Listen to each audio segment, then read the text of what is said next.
మొట్టమొదటిగా అమ్మవారి యొక్క దివ్యమంగళ విగ్రహాన్ని వర్ణించారు. తర్వాత మంత్రస్వరూపాన్ని చెప్పారు. ఇప్పుడు కుండలిని స్వరూపాన్ని వివరిస్తున్నారు. ఇక్కడ ఈ మూడు అంశముల్ని గమనించుకుంటూ చూసినట్లయితే ఒక అద్భుతం కనబడుతుంది మనకి. ఒకదానికి ఉన్నటువంటి ఒక క్రమబద్ధమైన అనుబంధం ఒకటి.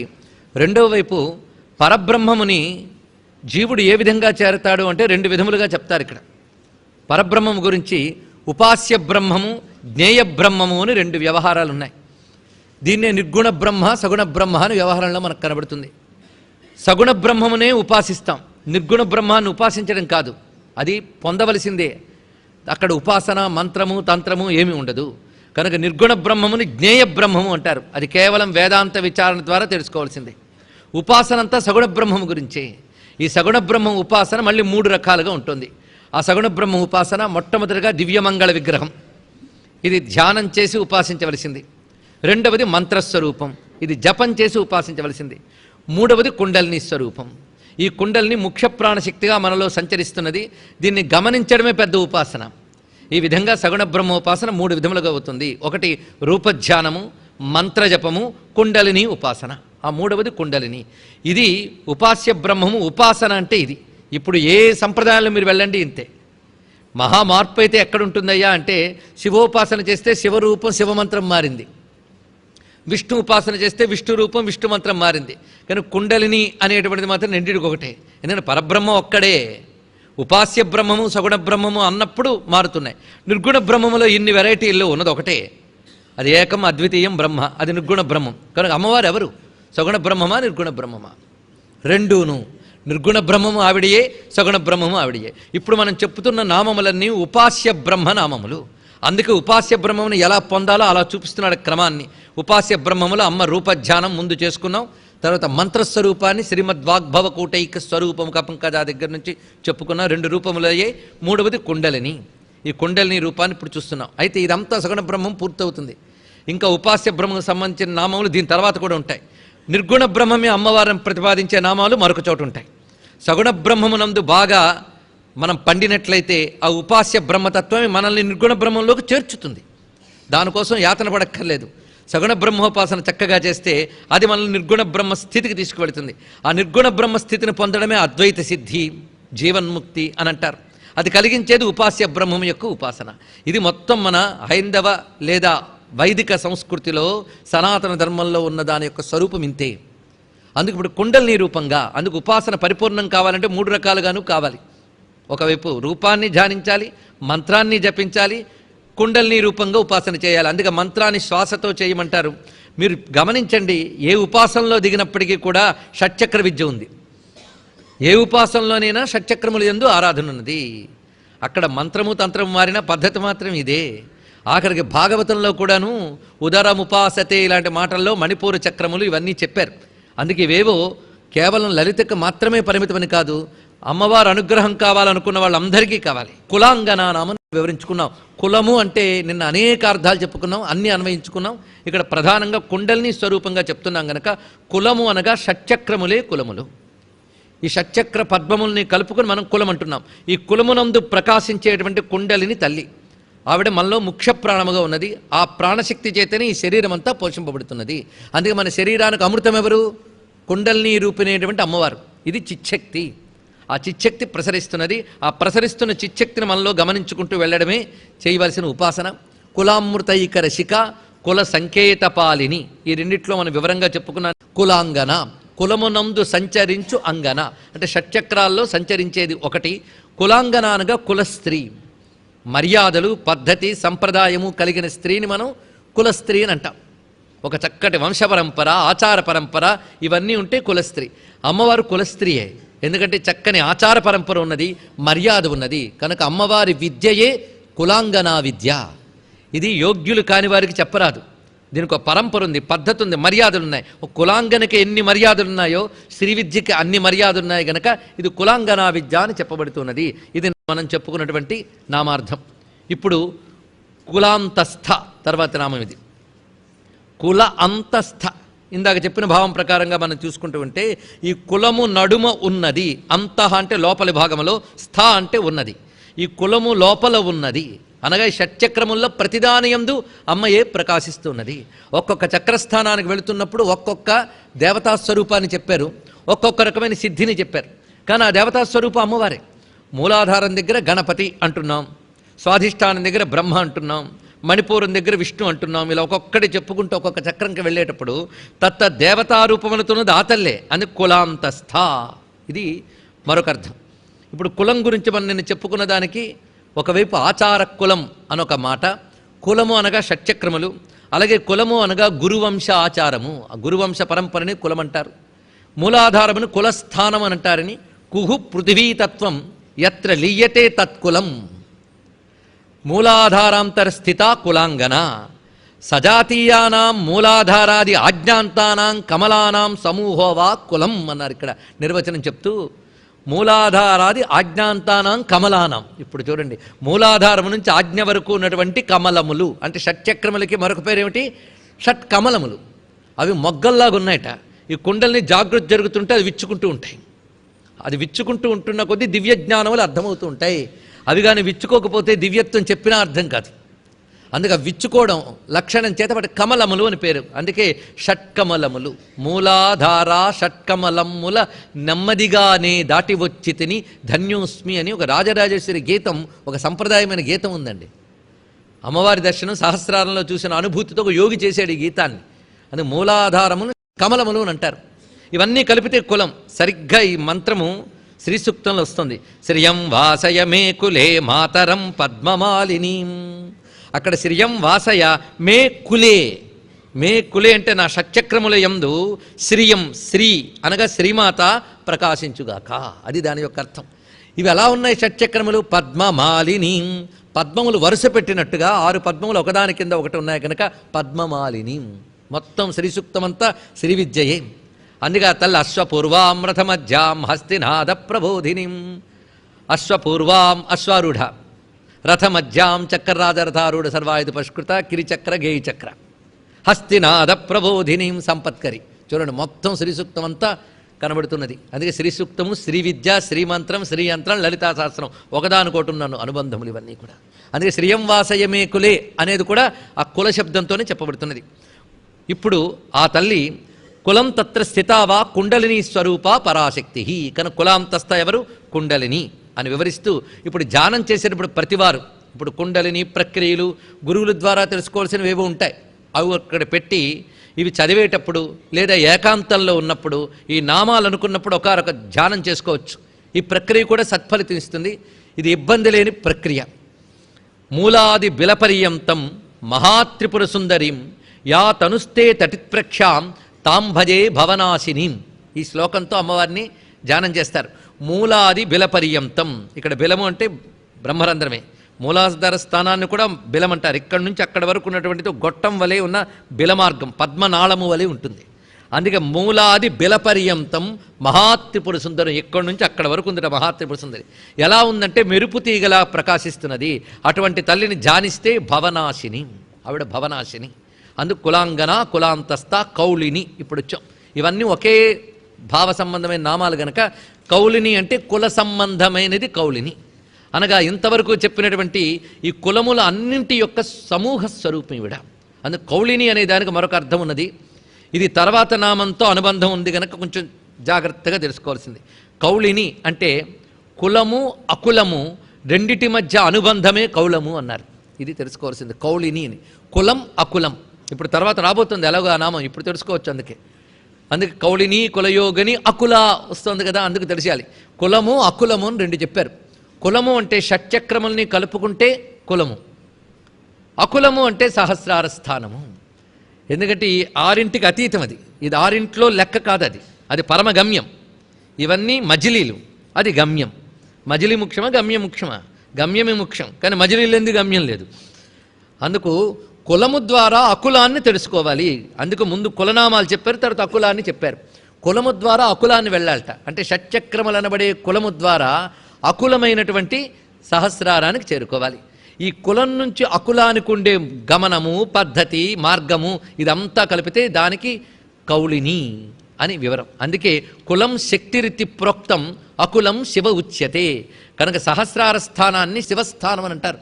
ఈ కులంలో సంచరించే కుండల్ని శక్తి స్థానం అంటారు. ఇది కొంచెం మనం ఆలోచించితే, మనం దీపం వెలుగు ఉదాహరణే తీసుకోండి. దీపం సహస్రాలం లాంటిది, వెలుగు కులం లాంటిది. మొత్తం వెలుగే అంతా ప్రసరించినట్లుగా ఆ దీపం నుంచి వచ్చే చిచ్చక్తి ఈ కులము అనబడే ఇళ్లల్లో తిరుగుతుంది ఆవిడ. కానీ ఎన్ని ఇళ్లల్లో తిరిగినా వెలుగు ఎవరిది? జ్యోతిదేగా. కనుక ఈ శక్తి ఎవరిది? శివునిదేగా. అందుకు యోగికి మూలాధారం నుంచి బయలుదేరిన కుండలిని రూప శక్తి క్రమక్రమంగా అక్కడున్న శివుణ్ణి కలుస్తోందట. అకులం శివస్థానం, కులం శక్తి స్థానం. కులంలో ఉన్న శక్తి ఎవరిది? స్పష్టంగా నిన్నటి వరకు విన్నవాళ్ళకి మరి ఎక్కువ చెప్పక్కర్లేదు. కులంలో ఉన్న శక్తి ఎవరిది? అకులంలోని శివునిదేగా. కనుక ఇక్కడ దాకా వచ్చిన వెలుగు అక్కడ దీపానిదే గనక ఆ దీపస్థానం సహస్రానం అనుకుంటే వెలుగు స్థానం కుండలిని. ఆ వెలుగు మళ్ళీ అక్కడికి చేరాలి, తన స్వరూపాన్ని తాను తెలుసుకుంటూ వెళ్ళడమే. ఇది కుండలిని ఉపాసన. అందుకే కులం శక్తిరితి ప్రోక్తం అకులం శివ ఉచ్యతే కులే కులశ్చ సంబంధ కౌళమిత్యభిధీయతే అని వివరించారు. ఈ కులమునకు అకులానుకు ఉన్న సంబంధాన్ని కౌలము అని అంటారు. ఆ కౌల సంబంధ శక్తి కనుక కౌళిని అని వివరిస్తున్నారు. అంటే ఇప్పుడు కులంలోంచి తల్లి కౌలం అవుతోంది అంటే అకులం వైపు ప్రయాణిస్తోంది కనుక కుల అకుల సంబంధం. నిజానికి కులకుండం అంటే మూలాధారం, మూలాధారం కులకుండం, ఇది కులస్థానం. అకులం సహస్రాన్ని, ఇది ఒక కొన అదొక కొన. ఇక్కడి నుంచి అక్కడికి సాగే గమనమే కౌళ మార్గం. ఆ కౌళ మార్గంలో సంచరించే కుండలిని కౌళిని, ఇది అర్థం. అంతేకాదు కుల సంబంధమైన సర్వ విజ్ఞానములు కలిపితే కౌళిని అన్నారు. ఇప్పుడు కుల సంబంధమైన అంటే సంప్రదాయములు, పద్ధతులు, ఆచారాలు ఇవన్నీ కలిపితే కుల సంబంధమైనవి కనుక వాటికి కౌళిని అని అర్థాన్ని వివరించి చూపిస్తున్నారు. అటువంటి కౌళిని కులదేవతల రూపంలో ఉన్నదేని మరొక అర్థం. కౌళినికి కులదేవతల రూపంలో ఉన్నది. కులదేవత అంటే మరొక అర్థం ఉన్నది. ఒక్కొక్క వంశానికి ఒక్కొక్క కులానికి కొన్ని దేవతలు ఉంటారు, అది కూడా అమ్మవారి రూపములే. సమస్త కులదేవతలు అమ్మవారి రూపములే, పరాశక్తి రూపములే. గ్రామదేవతలు, కులదేవతలు ఇన్ని రూపాలతో అనుగ్రహిస్తుంది. అంతేగాని మేము పెద్ద శ్రీవిద్యోపాసకులం అయిపోయామని చెప్పి కులదేవత ఆరాధనలో మానేరాదు, అవి ఉండవలసిందే. కానీ కులదేవతల రూపంలో ఉన్నది కూడా ఆ తల్లియే. అందుకే ఇక్కడ కౌళిని అంటే కులదేవతల రూపంలో ఉన్నది. కులయోగిని, కులయోగిని అంటే కుండలిని రూపమైన యోగదేవత, ఇది అర్థం. పద్దాన్ని స్పష్టంగా మనం చెప్పుకుని తర్వాత ఇంకా వివరాలు చెప్పుకుంటున్నాం. కులయోగిని, ఈ కులముగా ఉన్నటువంటి యోగినీదేవి అని. ఇప్పుడు యోగము అంటేనే కలయిక. ఇక్కడ క్రమంగా ఆ కుండలిని రూప చైతన్యం శివునితో యోగం పొందుతోంది. ఆ యోగం పొందినటువంటి శక్తిని కులయోగిని అని అంటున్నాం. అంతేకాదు కులయోగము అనబడే సాధనా రూప అమ్మవారే. యోగము అనగా సాధన అని మరొక అర్థం ఉన్నది, కలయిక అని ఒక అర్థము, సాధన అని మరొక అర్థం. అందుకు సాధనా రూపముగా ఉన్నది ఆ తల్లి, అందుకు కులయోగిని, ఇదొకటి. ఇంతే కాకుండా కులము అంటే సమూహము అని అర్థం తీసుకోవాలి మనం. ఇది సాధారణంగా ఉన్నది. సజాతీయ సమూహమును కులం అంటారు, సజాతీయ సమూహాన్ని కులము అంటారు. సజాతీయ అంటే ఒకే లక్షణం కలిగిన ఒక గుంపుని కులము అనాలి. నిజానికి లక్షణం ఒకటే, కానీ వాళ్ళందరూ విడివిడిగా ఉండి కలిశారు కనుక కులము అన్నప్పుడు ఏకత్వం కనబడుతుంది, అనేకత్వం కనబడుతుంది. లక్షణం చేత ఏకత్వం, అనేక మంది ఉన్నారు కనుక కులం అవుతున్నది. అలాగా అమ్మవారి శ్రీచక్రంలో యోగిని దేవతలు ఉన్నారు. ఎక్కడి నుంచి అంటే త్రైలోక్యమోహన చక్రం నుంచి బిందువు వరకు ఉన్నటువంటి శక్తులన్నిటి కలిపితే యోగినులు. సమస్త ప్రకట గుప్త గుప్తతర సంప్రదాయ కులోత్తిర్ణ నిగర్భ రహస్య అతిరహస్య పరాపరాతి రహస్య, వీళ్ళు కదా యోగినులు. ఈ యోగినులు ఒక్కొక్కరికి మళ్ళీ పరివారములు చాలా ఉంటాయి. ఇవన్నీ కలుపుకుంటేనే మొత్తం 64 కోట్లు ప్రధానంగా, ఇంకా చాలా సంఖ్య ఉందనుకోండి, ఒక్కొక్క ఆవరణ చెప్పున్నా. ఇలాగా యోగిని సమూహమంతా అక్కడ ఉన్నారు. కులము అంటే సమూహం అన్నాం కదా, ఇవన్నీ శ్రీచక్రం అనే ఏకజాతితో ఉన్న కులం గనక మొత్తం 8 ఆవరణలో ఉన్న వాళ్ళందరినీ యోగినులు అంటే ఈ కులముతో కూడి ఉన్న తల్లి కులయోగిని అవుతున్నది. అందుకు కులయోగిని అంటే శ్రీచక్రంలో ఉన్న సమస్త శక్తులతో ఉన్న తల్లి. ఇప్పుడు ఎన్ని అర్థాలు వచ్చాయి? కౌళిని, కులయోగిని. ఇప్పటి వరకు మనకి ఆ బిందుస్థానం వరకు ఉండేటువంటి మొత్తం చక్రముల్లో ఉన్న ఆవరణ దేవతలందరూ చెప్పబడ్డారు. అదేవిధంగా సహస్రారానికి క్రింద ఉన్నటువంటి మొత్తం 6 చక్రాల్లో ఉన్నటువంటి దేవతలు చెప్పబడుతున్నారు. అంటే దీనికి దానికి సమన్వయించునండి. ఒకానొక సందర్భం వస్తుంది, శ్రీచక్రాన్ని మన శరీరంలో ఎలా అన్వయించుకోవాలని, దానికి ఇదంతా సహకరిస్తుంది. మన అందరం శ్రీచక్రం ఉన్నవాళ్ళమే. అందులో ఉన్న శ్రీని తెలుసుకుంటే ప్రతి వాళ్ళు శ్రీచక్రోపాసకులే. కోరుకోవాలి నా కులములో శ్రీ ఉండాలని. నా కులములో శ్రీ ఉండాలంటే నా మొత్తం ఫ్యామిలీలో మా తర్వాత రాబోతున్న వారసుల్లో శ్రీ ఉండాలని కాదు దాని అర్థం. కాదని కూడా కాదు, నా ఇంట్లో నా వంశంలో ఉండాలని కోరుకుంటే తప్పేమీ లేదు. అది అర్థమే, కానీ పరమార్థం ఒకటి ఉంది కదా. అందుకు కులము అనగా శ్రేయం వాసయమే కులే. ఇప్పుడు కులనామాలు పూర్తయిపోయాయి. కౌళిని, కులయోగిని, అకుల. ఇప్పుడు వచ్చాం అకుల అంటే ఇందాక చెప్పుకున్నాం ఏమిటి? సహస్రార స్థానం. కులము ద్వారా అకులం వెళ్ళాలి, అంతేగాని కులం అక్కర్లేదని దాటిపోతే అకులానికి చేరలేం. ఇది ఎప్పుడూ తెలుసుకోవాలి. కులం అక్కర్లేదని వదిలేయకూడదు. నీ కులాచారం నువ్వు పాటిస్తేనే ఎప్పుడైనా కులాతీత స్థితికి వెళతాం. ఆ విధంగా కూడా అర్థం చేసుకోవాల్సింది. అందుకే కులము ద్వారా అకులాన్ని చేరాలి. ఇక్కడ కాళీతంత్రం మనకు తంత్రశాస్త్రంలో అద్భుతమైన ఒక వేదాంత సమన్వయం చేశారండి ఈ కౌళిని కులయోగిని దగ్గర. ఆశ్చర్యకరమైన అంశం ఇది. బాగా తెలుసుకుంటే సరిపోతుంది. కులము అంటే ఏం చెప్పుకున్నాం? అనేకం, అనేకం యొక్క సమూహం. అకులం అంటే ఏకం. అక్కడ అనేకం లేవు, ఏకమే ఉన్నది అక్కడ. ఏకతత్వం. ఏకతత్వం ఎవరు? పరమాత్మ. అనేకతత్వం ఎవరు? ప్రపంచం. ఇంతే, ఇంక పెద్ద ఆలోచించక్కర్లేదు. ప్రపంచం అనేకం, అనేక రకాల ఉపాధులు, ఈ అనేకమంతా ప్రపంచాందే. పరమాత్మ మాత్రం ఏకం, అద్వితీయం, బ్రహ్మ. కనుక ఇప్పుడు రెండే ఉన్నాయి, కులము అకులము. పరమాత్మ అకులం. మనం ఉన్నది దేంట్లో? కులంలో ఉన్నాం, అకులంలో లేవు. అందరూ అనేకంలో ఉన్నాం. నా శరీరం కూడా కులమే.